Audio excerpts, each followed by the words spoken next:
வணக்கம், வாழ்க வளமுடன். Welcome to south Indian life style. நம்ம இன்றைக்கி பார்க்க போகிறது டிஃபனுக்கான ஒரு குருமா தான். இது பார்த்திங்கன்னா நான் ஒரு 6 உருளைக்கிழங்கு எடுத்திருக்கேன். அதுக்கப்புறம் பாசிப்பருப்பு வறுத்து எடுத்து வச்சுருக்கேன். இது பார்த்திங்கன்னா உங்களுக்கு ஒரு 50 கிராம் ஆகும். இப்போ இது ரெண்டையும் நம்ம குக்கரில் போட்டு வேக வச்சுக்கலாம். இப்போ 1 டம்ளர் பாசிப்பருப்பை வேக வச்சு எடுத்தாச்சு. அடுத்து உருளைக்கிழங்கையும் வேக வச்சு எடுத்தாச்சு. இப்போ அரைக்கிறதுக்கானதை போட்டுக்கலாம். மிக்சியில் பார்த்திங்கன்னா ஒரு அரை மூடி தேங்காய், ஒரு 10 பல்லு பூண்டு, கொஞ்சம் இஞ்சி, சோம்பு 1 ஸ்பூனு,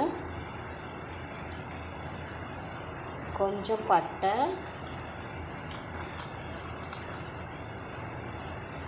அடுத்து ஒரு 4 கிராம்பு. இதை மட்டும் போட்டு நம்ம இப்போ அரைச்சி எடுத்துக்கலாம்.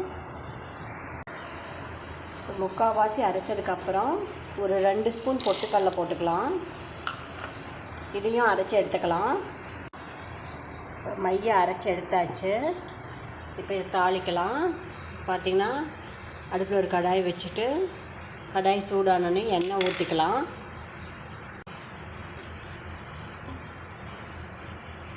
ஒரு 2 ஸ்பூன் எண்ணெயை ஊற்றிட்டு எண்ணெய் காஞ்சோடனே கடுகு போட்டுக்கலாம்.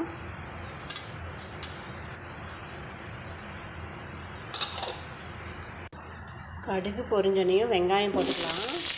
நான் 2 பெரிய வெங்காயத்தை நறுக்கி வச்சுருக்கேன்.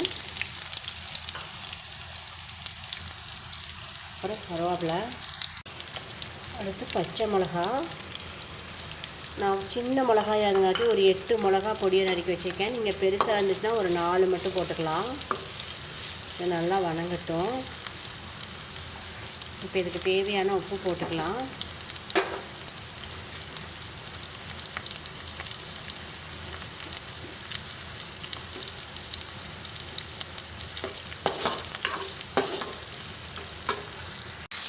வெங்காயம் நல்லா வணங்கிடுச்சு. இப்போ அரைச்சி வச்ச விழுதை ஊற்றிக்கலாம். ஊற்றினதுக்கப்புறம் தண்ணி தேவையான அளவு ஊற்றிக்கலாம். ஒரு கொதி வரட்டும். இதுக்கு மஞ்சத்தூள் தேவையில்லை, ஒயிட் கலராக தான் இருக்கும் இந்த குருமா. அதுக்குள்ளே உருளைக்கிழங்க பொடி பண்ணி வச்சுக்கலாம். ரொம்ப பொடியாக இல்லாமல் ஓரளவுக்கு இந்த சைஸில் இருக்கிற மாதிரி கட் பண்ணி வச்சுக்கலாம். உருளைக்கிழங்க கட் பண்ணி வச்சாச்சு பொடி பொடியாக. அதுக்கப்புறம் பாசிப்பருப்பை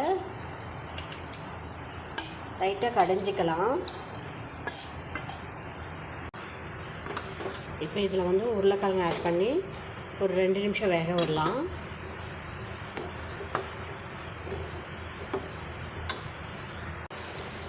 உருளைக்கிழங்கு போட்டு 2 நிமிஷம் கொதிச்சிருச்சு. இப்போ இந்த பாசிப்பருப்பை ஊற்றிடலாம்.